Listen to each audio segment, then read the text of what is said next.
Welcome to Influential Entrepreneurs, bringing you interviews with elite business leaders and experts, sharing tips and strategies for elevating your business to the next level. Here's your host, Mike Saunders. Hello and welcome to this episode of Influential Entrepreneurs. This is Mike Saunders, the Authority Positioning Coach, and today we have with us Rhett Chambers, who's the founder of Rhett Chambers Financial Services, and we'll be talking today about key person insurance. Rhett, welcome to the program. Thank you, Mike.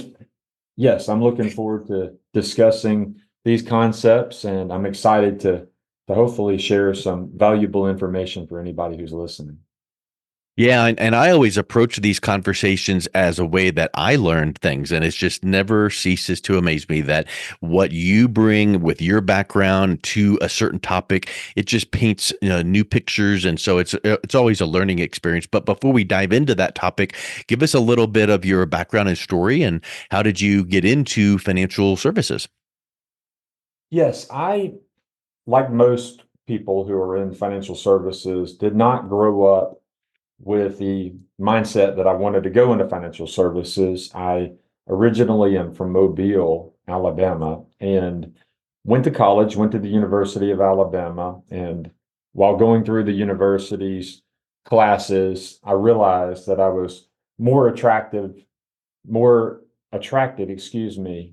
to helping people. And that mindset of desiring to help people, I looked at a multitude of different career opportunities and interviewed with numerous financial planning companies and insurance companies once I graduated from the university back in 2006. And while going through this interview process with AIG, with American International Group, I learned about some very neat concepts that helped business owners, helped families, and I started my career a few months after graduating from the university with AIG and helped business owners and families with disability insurance, life insurance, and particularly I enjoyed helping business owners protect their business and protect their family against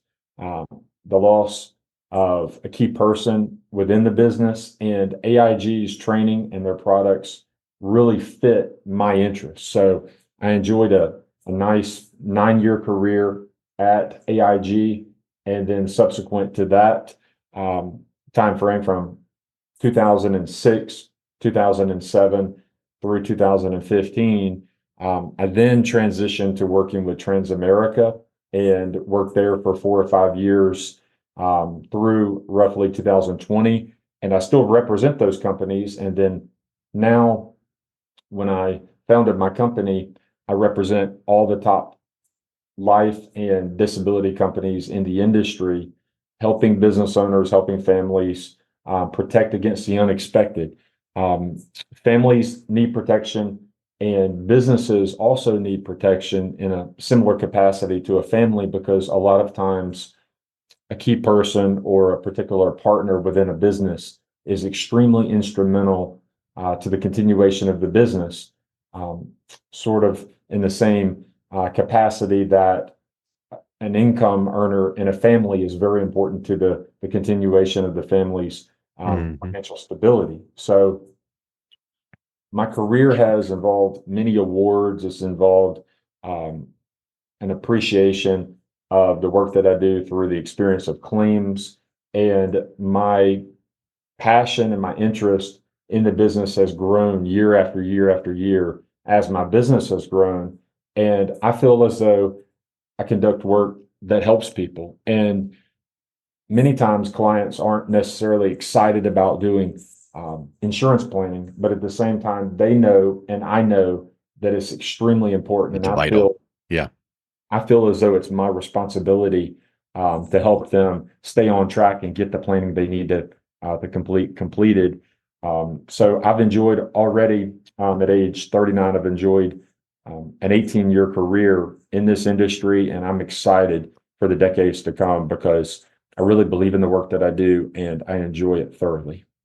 I love it. And one thing that I heard through that introduction, and if we could take that clip and put it into probably Chat GPT could do what I'm about to say, but what are the words that are repeated over and over again? And I feel that you probably don't even pick up on it, but this is really important to people that you work with to understand. You said help and protect over and over and over. What you did not say is, I wanted to get into an industry where I can make a huge amount of money. No, you wanted to go help people and businesses. You want to help them be protected and feel safe. And to me, that is something that just, almost cannot be taught. So that is just such a huge character quality that I wanted just to point out there just in that introduction that I heard. Absolutely. And this is a career where people, as I mentioned before, are not necessarily excited to go through the process of getting insured or determining how much insurance they need or revising it. But at the same time, they do appreciate me helping them through the process. And when there is an event where a client does suffer from a disability, an illness, or death does occur, the thank you that is received Mhm. by the insurance professional is profound, and it has an impact on your career moving forward because you're aware that this could occur at any time, and the impact of liquidity in the event a family loses a breadwinner, um, or a business loses one of the partners or loses one of the key people. There's really no replacing liquidity in the event that Yeah. something unexpected happens. And there's a lot of planning that can be done that is terrific, but there's no replacement for the knowledge of knowing, hey, from a financial standpoint, we don't have to worry in this instance. We can concentrate on all the other factors revolving around the unexpected event that just occurred. And if you've planned for that and it does not happen, then great. At least you're covered. But the worst thing in the world is to not plan for it and then it happens and now you're scrambling because maybe you've deployed your cash one place or the other and the business now has to come up with whatever the case is. So, the key person concept, obviously owners and VPs and high level people that are key to the organization. Talk a little bit about how key person insurance works and helps to protect that business. Yes, oftentimes within businesses, there are people who play specific roles behind the scenes, in the field, etc. The key people within the firm or within the business are essentially irreplaceable. The time and the effort it would take to replace the value that they provide to the business is extremely expensive and would be very difficult to quantify. A key person could be a key salesman. It could be the key person who handles all of the financial decisions within the business. It could be the person who is using their hands to work on, for example, machinery. There's many different types of key people within a business, but what ultimately decides if a person is key is that it would take an extreme effort to replace the value that they provide to the business.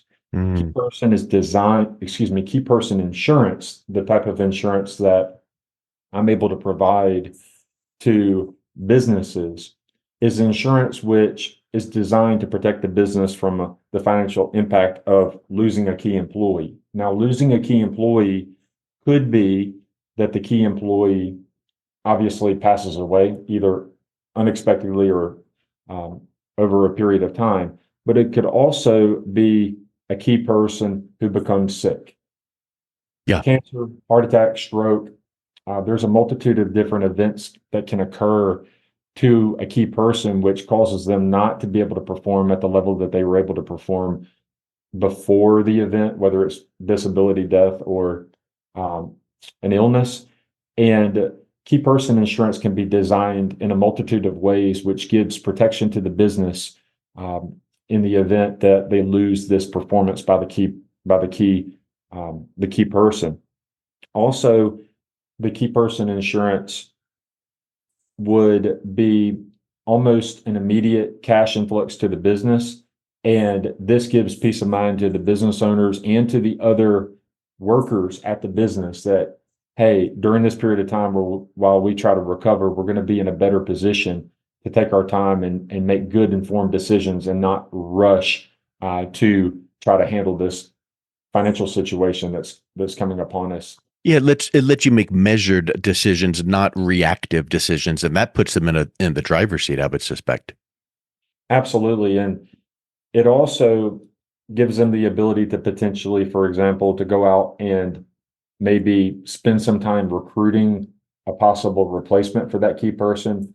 It gives them the ability to also ask themselves, how could we run the business in a more efficient capacity now that we've lost this key person? And it gives them the ability to maybe knock off some of the debt that the business might have, which alleviates a lot of the tension and the stress that the business has when a key person is lost. Sales might go down temporarily, performance might go down temporarily, but over time, they should return back to the pre-existing performance. And this is a comfort level, which is extremely important during that time. Yeah, 100%. And that makes so much sense there. Can you think of an example? Like maybe when you've worked with the business and key person insurance came into play, and maybe what some of those factors were that really helped them with survival or continuity? Absolutely. I can think of a partnership, actually, two attorneys that owned a firm together, and one of the attorneys became sick. He did not pass away. He became critically ill. And while he was going through treatment and he was really not able to perform like he was previously, this at the volume, he still worked, but at the same time, he was not performing at the level that he was before. He was able to use some of the critical illness benefits within his plan, or the business was able to accelerate some of the critical illness benefits within the plan, and received a large influx of cash that, while it did not necessarily replace the interactions that this attorney was having with the clients, it gave a tremendous amount of comfort to his business partner, that financially things were going to be just fine. The key person insurance plan was owned by the law firm. The premiums were paid by the law firm, and the benefits were received, payable to the business, to the firm.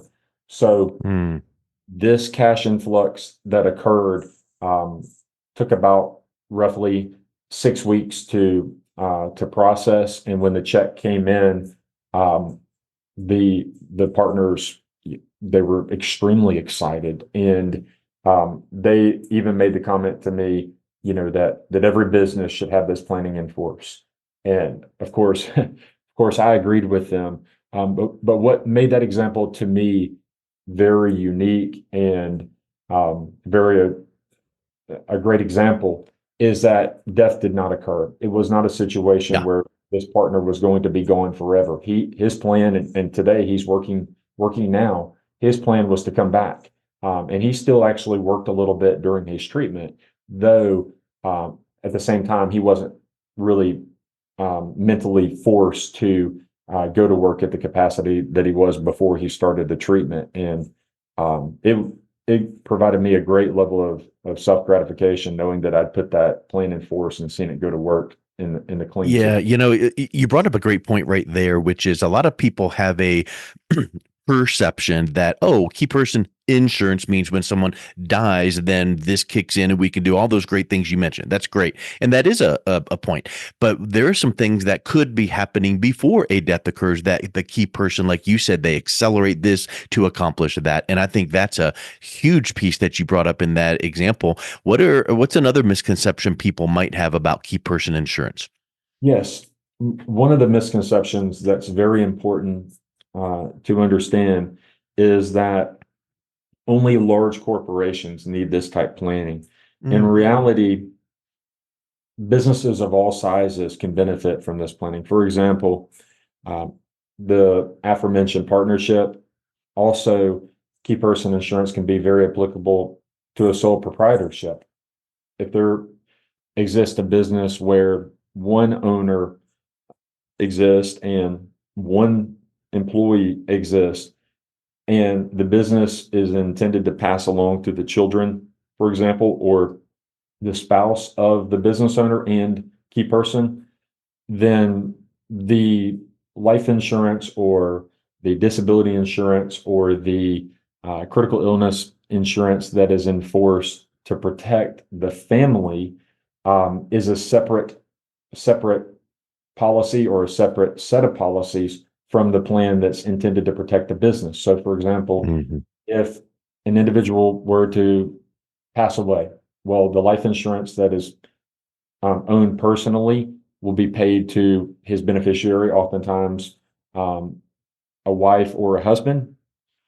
And simultaneous to that, the key person life insurance, in this example, that goes to the business will be payable to the business, which will give not only a cash influx to the family on the personal side, but it'll also give a cash influx to the business to give it the ability to recruit and to find a person to hopefully replace the key person. So it is an ability to protect the business, which will be passed along to the family, while at the same time given the peace of mind of knowing this business is solid moving forward.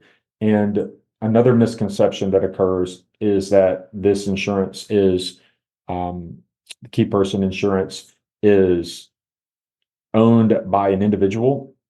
Usually, key person insurance is set up where the business owns it. So if there's a taxpayer ID for the business, whether that's for example, an LLC or a different entity, then we can have the business be the owner, the business be the payer, pay the premiums, and the beneficiary be the business. So it's totally separated from an individual, from a person. So that's Did you another. mean the beneficiary would be the employee? So the owner of is the business, and then the beneficiary is the employee? Actually, on key person insurance, the owner of the plan will be the business. So we'll use, XYZ um, company would be the owner, and then the payer, the checking account or Hmm. the source of the funds will be the same company's checking account. And Right. actually, the benefits of the claim the check will be written to the business.